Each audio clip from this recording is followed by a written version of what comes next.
Hey, thank you so much for checking out another episode of Wicked Good Sports. This week we're talking a little bit of the offseason for the NFL, talking about the Texans and their just destruction of their team, releasing JJ Watt, but not yet trading Deshaun Watson. Then we'll talk a little bit about the Offensive Rookie of the Year, because it has some controversy surrounding whether Justin Herbert or Justin Jefferson should have won that award. Very interested to hear what you all think in the comments down below.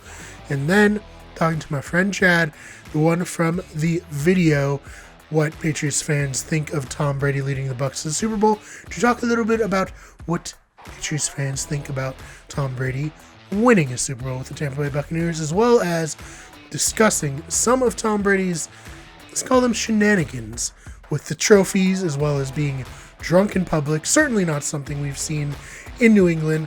Has he fully embraced just being a Florida man? Or is this just more, he's letting loose a little bit more. He's in his old age. He's letting the public see more of his real personality. That should be a fun discussion. You don't want to miss it. And it all starts right now.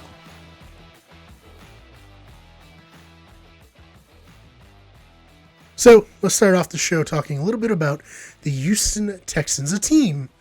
Let's not forget that 2 years ago were leading the eventual champs, the Kansas City Chiefs, 24-0 going into the second quarter of their playoff game. And ever since that point, it has really unraveled for them. So let's talk a little bit about it. I couldn't talk about the Texans without bringing up the trade with the Miami Dolphins, which means that they don't have a first-round pick this year. They didn't have one last year. They don't have a second-round pick either, all for Laramie Tunsil and Kenny Stills. It seems now that that was a ill-conceived trade at the time. I know a lot of people were saying it's kind of up in the air, considering that, of course, you got to protect Deshaun Watson. Deshaun Watson was considered the future of the franchise at that time. And in order to protect him, you need a solid left tackle, and I think Laramie Tunsil is that. He got a big contract extension after last season, and ever since then, it's really just blown up. Of course, Bill O'Brien, he was released from his, or rather relieved of his duties as head coach. A bunch of other players, very, very significantly, DeAndre Hopkins was traded to the Arizona Cardinals. We went on to have just a great season, and the Texans really didn't have a good season at all, but that's well covered. So, of course, going into this offseason, it definitely felt like the old regime was being pushed out entirely. There was a lot of drama. Deshaun Watson wants to trade out, very understandably so. But it wasn't Deshaun Watson who was on the move. No, instead, we got word that JJ Watt would be released, not even traded. Would you think, you would have thought that they could get something for JJ Watt? But alas, it was not to be. So Watt will finish his Texans career as probably the greatest Texan of all time. The big knock against Watt was that he was often injured, but really he missed parts in, I guess, most of 2016, a good part of 2017, and some of 2019. But he was still able to tally 101 career sacks and is a 5-time Pro Bowler and 5-time All-Pro, as well as being one of the, icons of Houston sports, working to raise money after one of the hurricanes that really hit Houston quite hard. So this is more than just a star player being released. This is a cornerstone of a franchise moving on, and I do think it's interesting that they didn't try to trade him. Granted, he's coming off a down season, or really 2 down seasons for his standards, and there may not have been a huge push. They certainly weren't getting a first-round pick for him, but I thought a mid-round pick could have been in the cards, but I guess they would rather try to allow this player who meant so much to the franchise and to their history to pursue wherever he wants to go. And right now, rumor has it that that's the Chicago Bears, which is a little surprising to me just because it's not really clear who their quarterback is going to be. Probably not Mitch Trubisky. Granted, they were a playoff team, but they were a playoff team by virtue of the extra seed in the playoffs this year. And when they played the Saints, they didn't look good. It was not fun. Nickelodeon tried its best to make it look fun, but I saw a lot of people on Twitter say they may have been turning off some of the younger fans by presenting them with a Bears game. So I'd be surprised if he went to the Bears. Granted, that defense is quite good, and him being kind of a spot pass rusher on the other side of Khalil Mack, that's certainly intriguing. But if I had to bet, I would say that he was going to go to the Steelers. Watch this episode comes out and he's already signed somewhere, be it the Bears or somewhere else. But I thought it was very interesting that the got rid of JJ Watt for nothing. For goodwill, I guess. But it's probably hard to be a Texans fan, especially since Deshaun Watson has made it very clear that he has little to no interest in continuing on with this franchise, which is understandable. And I know a lot of people are saying, well, why does J.J. Watt get released and Deshaun Watson doesn't? It's J.J. Watt is at the end of his career. He's not as valuable. Yeah, they could have gotten a mid-round pick, but Deshaun Watson has a large contract, and Deshaun Watson is really good. So if they're going to move on from Deshaun Watson, which I'm not necessarily convinced that they want to, he is going to command quite a deal, especially with what Stafford got traded for. It almost makes a trade for Deshaun Watson untenable certainly for most teams. And with word that the Dolphins are committing to Tua moving forward, I think that really leaves the Jets as the only place. And then it becomes, how do you leverage that, no real competition versus what Deshaun Watson is inherently worth? It's a very interesting situation that we're seeing develop. And if I had to guess, I would say that he probably will not be traded. I'd like to be proven wrong because I don't really wish to see the Texans waste such a talented player. I think there's no real good reason for Deshaun Watson to stay in Houston. That team is a mess, and I think they're going to be a mess moving forward. So Texans fans, I'm quite sorry. And hey, it's the NFL. Things can change quite quickly because, as we all know, the Dolphins were the worst team to ever take the field just 2 years ago, and they were knocking on the door of the playoffs this year. So it seems like a long shot for that to be the case for the Texans, but you never know. Keep hope alive, and maybe trade Deshaun Watson to someone other than the Jets, because I do not want to see the Jets with Deshaun Watson against my Dolphins. That would suck. All right, so on from the Texans over to the conversation around Rookie of the Year.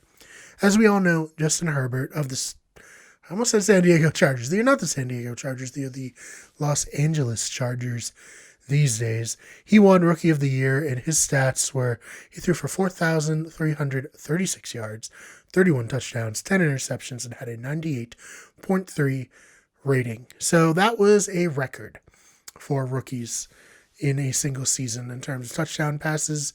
He really proved that, coming into the NFL draft, he was kind of the player that many people thought wouldn't translate that well to the pros, just because he didn't do that great in Oregon, despite having seemingly all the necessary physical gifts and tools to be successful in Oregon.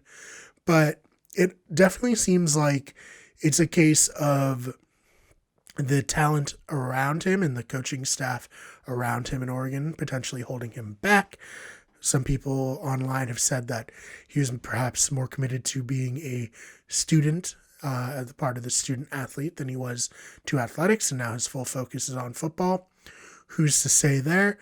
The Chargers have a fairly talented offense, but he was named Rookie of the Year over Justin Jefferson, who for Minnesota had 88 receptions for 1,400 yards on the dot, 7 touchdowns with a 15.9 yard per catch average, which is, of course, great. I mean, that's one of the best. It's by far and away one of the best rookie seasons since probably Randy Moss, way back in the 90s. Ironically, they both play for the Vikings. And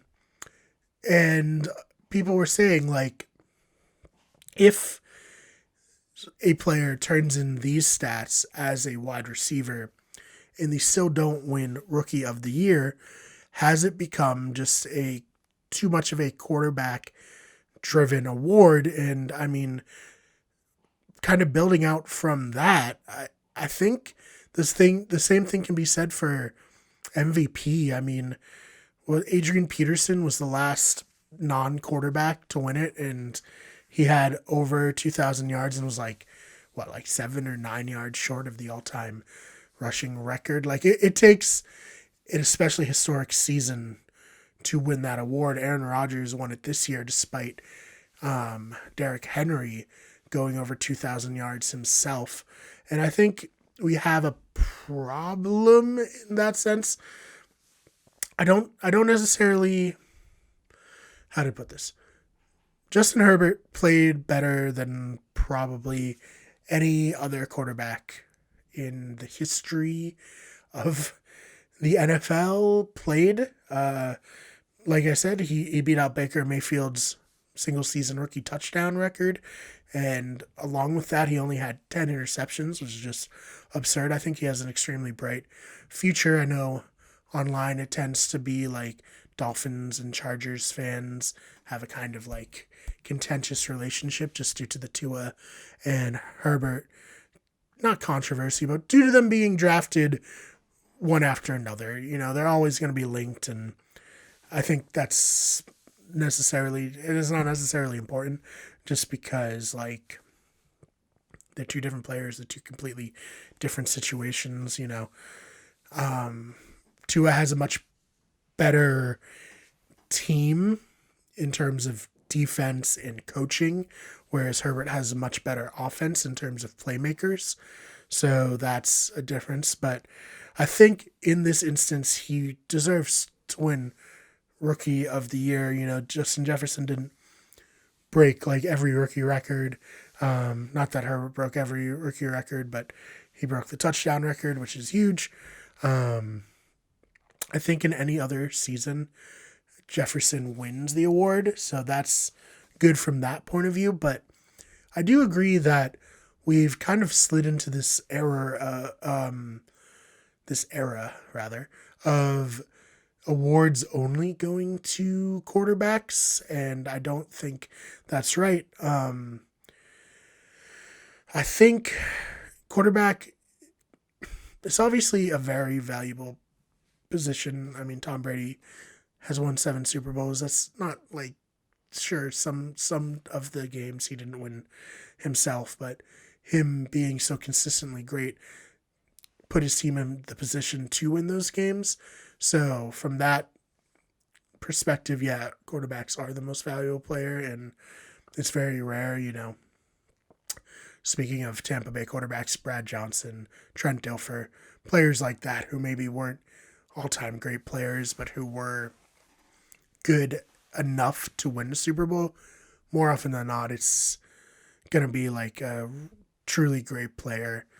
An elite player like Joe Flacco, I guess he would be more of the Brad Johnson and Trent Dilfer camp than the, you know, Tom Brady, Peyton Manning, Russell Wilson camp. Aaron Rodgers, of course. But I do think there is, like, they need to change how they handle these awards. Like, it almost seems prudent to create, like, a quarterback of the year award. Not that the MVP trophy isn't that, but the MVP could be like skill position. There could be like a bigger emphasis on rookie or on offensive player of the year. I don't know. I'm interested in your thoughts. Do you think that we've been inundated with quarterbacks winning most valuable player so like too much to the point where people don't even consider other players for these types of awards? I don't agree with it necessarily in this particular circumstance of offensive rookie of the year, but I can certainly see the argument and see the merits of it. So, interested to hear what you all have to say in the comments down below. All right, so we have, of course, Chad Perry back again to talk about the Patriots. Chad, how are you doing? Fantastic. How are you? I'm doing quite well, and I'm excited because, our first video, that really took a big spike. That's by far and away, I would say it probably is 99% of the views on the channel right now. Like, it was a huge hit, so I absolutely, had to have you back. I mean, we've been talking Yeah, about, like, you're going to become a, bigger part for of sure. the channel as it, gets rolling. For So I sure. think this is like a great way to get you involved early. Chad, the Buccaneers won the Super Bowl with Tom Brady and Gronk. What were your feelings watching that game?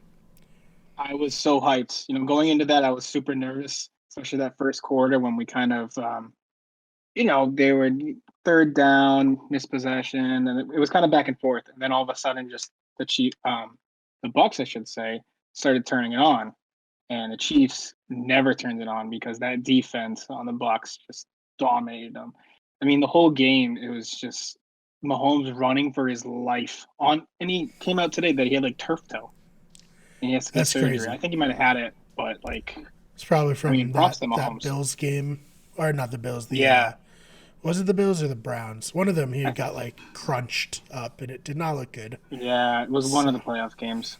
yeah, and that so obviously that sucks. We want to see a full, you know, power team in the Super Bowl, but Oh yeah, it is what it is. I mean, everyone's dealing with injuries at that point.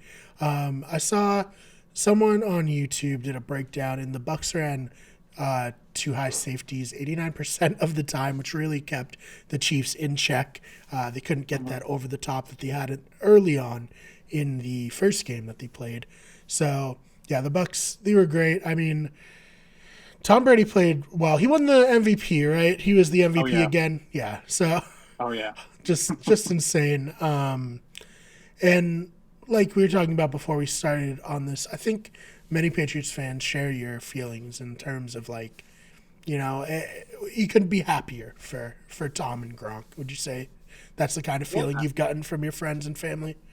for sure. I mean, obviously you have some like diehard Pats fans who are still pissed about him leaving and then taking Gronk with him, but like I mean, I think it's great that he won seven. I mean, no Pats fan, we didn't have a leg in this race at all. So why not root for Tom, who gave us six Super Bowls, 20 Mm-hmm. years of just pure winning and championships? Yeah, Like dominance. Like, dominance. Tom Brady owes nothing to New England. And like, it's just incredible what he's done for the Pats fan base. I mean, six Super Bowls in 20 years, which is tied with the Steelers for most of all time. And now mhm. Tom has seven rings, I know which he has is seven. the That's most of all ridiculous. time. So Like, yeah, just I'm hyped. insane. I'm hyped. Yeah. And he's coming back. He's made sure to Yeah. let us all know right away that he is coming back, and Oh probably boy. Gronk is coming back, I would imagine, if Yeah, I would Brady's imagine. coming back. So, so obviously, like, Gronk scored two touchdowns too. That had to be cool from a Yeah. Patriots perspective. Like, it had to feel pretty familiar early It's on in funny that because, game. oh, yeah. I mean, all the touchdowns that were scored were from Patriots players, except for Mm, Fournette, but like two right. Gronk, one Antonio Brown. It's Oh just yeah, like, yeah, and I think what game? it really speaks not only to Tom Brady as a great quarterback, but as someone who is able to bring people in as a recruiter. He got Gronk out of Yeah. retirement. He convinced Bruce Arians that Antonio Brown would behave himself, on the team. So, I mean, kudos to him from that. So, something I really want to get your opinion on. Chad, there's been some controversy in the wake of this Super Bowl win, specifically during the parade, which was a boat parade in Tampa. Awesome. It was definitely fun. Looks like the best time of like all their lives. Oh my Yeah, god. I don't know if you've been to one of the Boston Championship ones, but it's usually cold, usually very cold, not Yeah. that pleasant, Went to the Red especially with the Sox one. Patriots. Yeah, Yeah. yeah, because like Red Sox at least is like just the beginning of getting cold. Yeah. Celtics was probably great, ending in June, but the Hmm. Patriots, who are the most often winners, it's kind of miserable and cold out. I mean, no one's miserable because they're having fun, you know, They're in drunk. it, and all the players are having fun. But it looks like people were having a great time, and I think Brady was really having a great time because he threw the Lombardi Trophy from one boat to another, and that was controversial. Chad, do you want to talk a little bit about that? I mean, I've seen that video probably 50 times now from 50 different like social media channels, I guess. But like, I mean, just today actually, I was just, sitting on the couch watching news and a lady comes on and she's like, no offense to this lady, but she's a total Karen. Right. She just comes on, she's like, my grandfather made the Lombardi, designed it, and I was very insulted, and I expect an apology from Tom. And I'm like, Oh my Jesus god. Christ. I mean, it's like, one, I get it. Like, that is the Lombardi trophy. It's, what every single NFL player and any single, like, kid in high school playing football wants at some point in their life, along with the ring. But, like, Tom has, what, 7 of them now? Yeah. Like, And it's not like it's he not, sunk it to the bottom of the ocean. He threw it yeah. accurately, like most of his passes. It Oh, hit his yeah. teammates in the hands, and it was fine. It's not a big deal. I don't know. I don't think it's. I mean, it's definitely dangerous. He definitely. I mean, he's definitely a little drunk, as we saw on some avocado tequila or whatever. Yeah, But that's another thing you got to talk about. that was the best. But at least he threw it to the receiver's boat and not the D-backs boat, because Yeah. we don't want SWAT team out there knocking the Lombardi and just like um, Scotty Miller did with Chris Godwin's phone. So Oh man. So yeah, that's no good. Um, I just thought it was a really funny situation. Funnier that people made such a big deal out of it because it's yeah. not a big deal. They're just having some fun. What was it like to see Tom Brady trashed in public? For once in my life, Tom Brady is such like this. Like, I don't want to say he's like, was a godlike figure. He's a normal guy, but like he's a role model for a lot of people, including myself. And for once you see this guy be an actual human being, not drinking like half his body weight in water every day, not drink like eating nothing but the healthiest food on planet Earth. But you see this guy like mummified walking down the road with this guy like holding him like, Guiding him. yep, We've I've all been there, been there, man. Tom. I've Yeah. been there. Yep. I'm It's like, you know what? it He's a happens. human being. He's a real person. Who would have Yeah. thought? No, and I agree completely. As someone without a horse in the race, it really humanized Tom Brady in Yeah, a I way. know, right? Like, Because he seems like, and he is like a Greek god of the NFL. But he's yeah, also just a guy who is having fun out there, right. and it was a fun moment, very fun and It was funny. that whole parade looked awesome. I would have died to be there. Oh right. But Oh man, especially in the warmth, not I the know. Yeah. freezing New England. As we're gonna Yeah. have a nice storm tonight while Yeah. recording Right. this. We'll probably lose power in the middle of this. So yeah, I stocked up on wood and stuff Yeah. today. Just want to hopefully we'll be all right. But understandable that Brady was like, you Yeah. know what? I'm getting older. I'm gonna Yeah. go to I'm, Florida. I'm I'm gonna like done. this one. Yeah. Yeah. Oh man. Well, Chad, anything else you want to add before we get on out of there? Where can they find you online if not? Find me on Instagram at ChadleyJP. You can find me on Twitter at ChadPerry25. Should be right below me. Awesome. So yeah, find Chad there. And of course, you'll see a lot more of him on this channel and on the Have Not Room, which is a podcast we host together along with our friend Ben Sharon about Big Brother. So if you're into that, BB Can 7, 8, 9, one of them, one of the Big Brother candidates are coming up. So we'll probably be covering that. And yeah, just stay tuned. Chad, thanks so much for coming on. My pleasure. Hey, thank you so much for checking out this episode of Wicked Good Sports. I hope you enjoyed it. You remember you can follow us on YouTube by subscribing to Wicked Good Sports, or we're available where podcasts are available, pretty much everywhere, but primarily iTunes, Spotify. I find that people use those apps most. If you're using another app, comment down below, because I'd be very interested to check out the competitors to the big two, as it were. And you can follow the channel on Twitter at WG Everything or at Wicked Good Sport. Couldn't get that Wicked Good Sports handle, but that's all right. And you can follow it on Instagram at Wicked Good Everything, on Twitch at twitch.tv/Wicked Good Everything.